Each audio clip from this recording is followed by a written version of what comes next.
Such a nice evening. We have a really blessed evening. God is good. He is really good. So it is my first time speaking po. I'm a new believer and I want to speak from my experience. So before, when I go to places and I hear someone preaching, to me I was like, what is this person doing? And then I have no interest in listening po talaga to those people. But then, and I want to be honest, I hate saying this, but I almost became an atheist. Because I've read lots of science books and I never had that intention of reading the Bible. But, you know, God is so good na gumagawa siya ng paraan para ma-discover natin yung way papunta sa Kanya. Amen. So, guys, we need to realize that urgency na anytime po pwedeng dumating na yung day of rapture.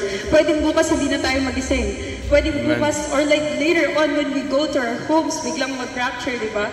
So there is no time to waste, everyone.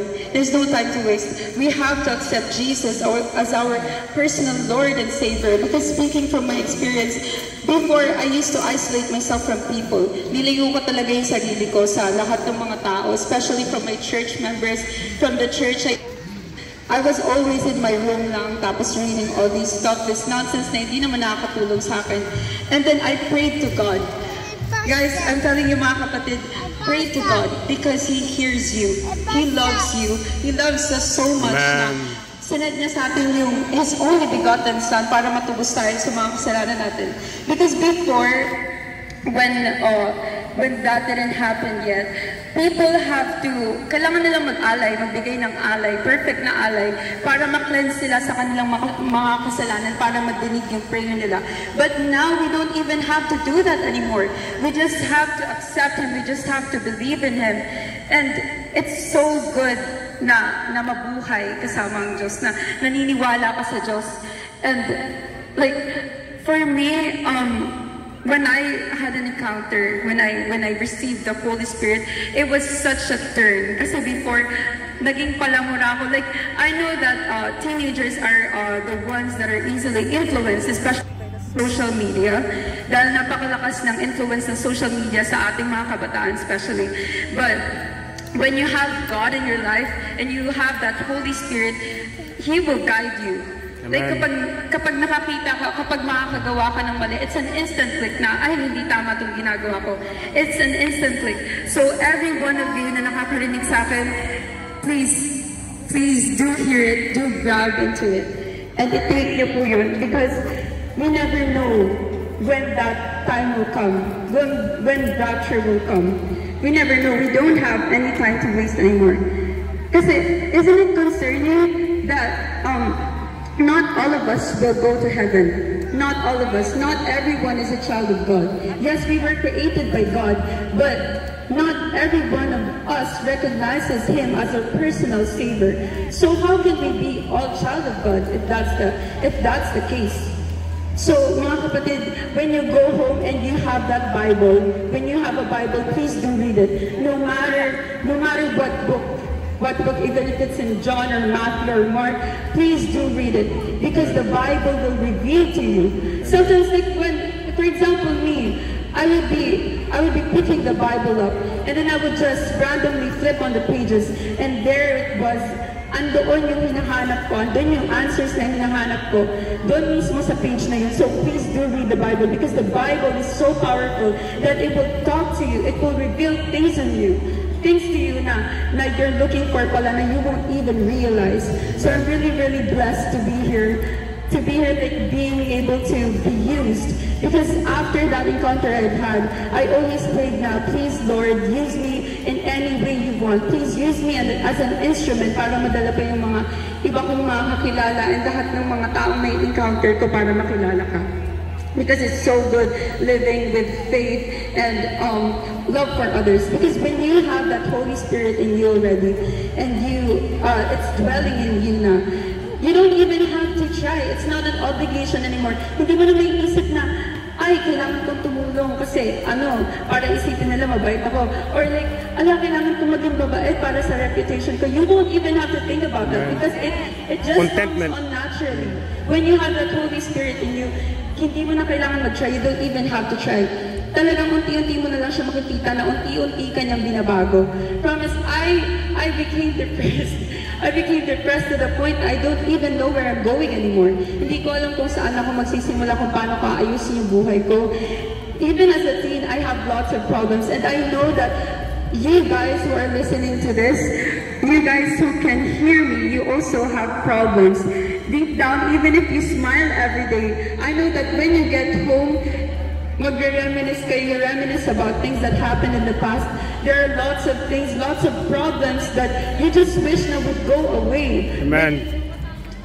Sometimes we'll even question God. Masasabi mo na, bakit kaya ako binibigyan ng mga pagsubok na ganito? Why is this happening to me? Like, I don't even deserve this. What did I do wrong para ibigay niya to sa akin? Pero guys, please, mga kapatid, just trust God. Trust on Him.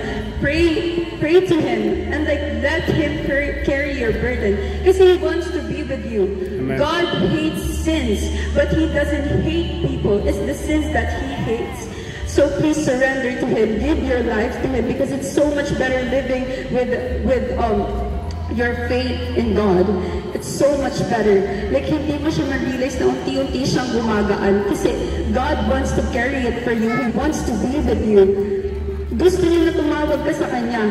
And He's always there, knocking on our hearts para i-accept natin siya. Amen. And I know that there will be times na may isip mo na parang I just want to give up. I'm so exhausted na parang sobrang dami ng patong-patong na yung mga problema. But please trust God with it, because God makes ways.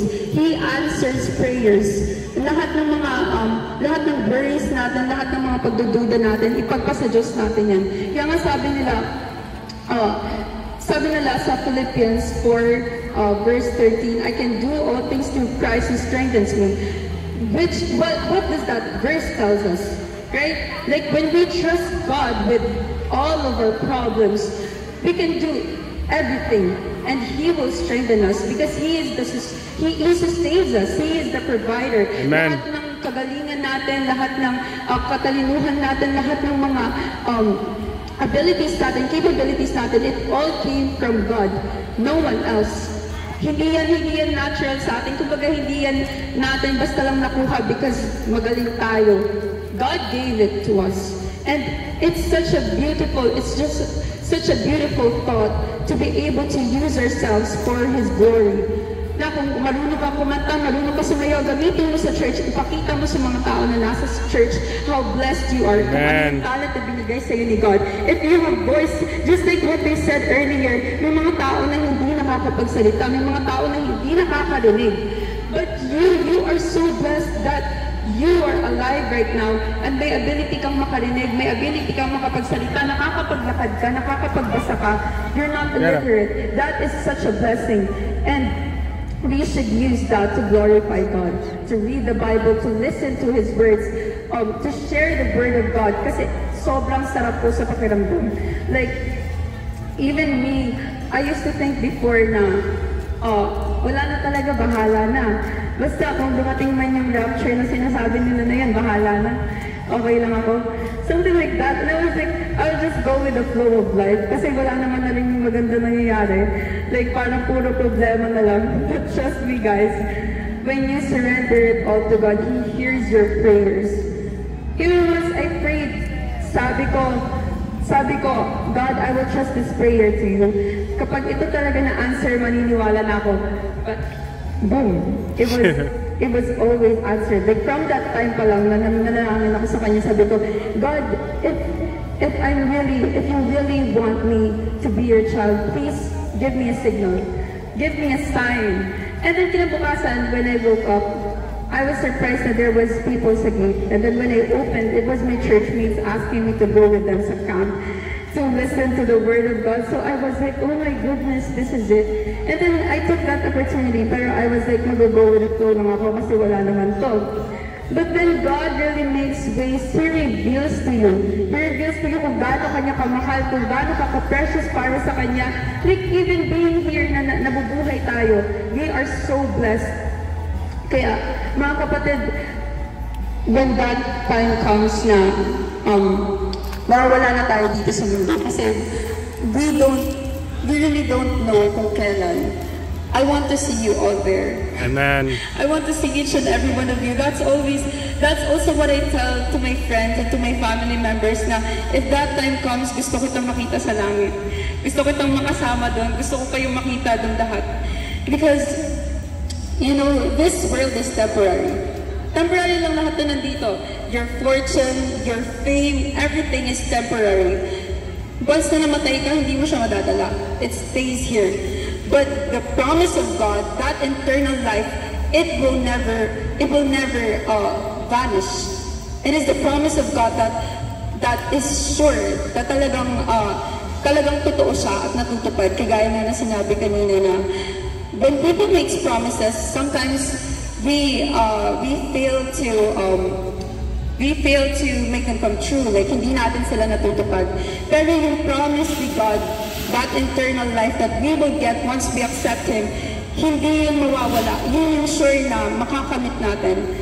So please guys, kasi even if you accept God as your personal Lord and Savior, and if you read the Bible, you listen to His words, walang mawawala sa'yo.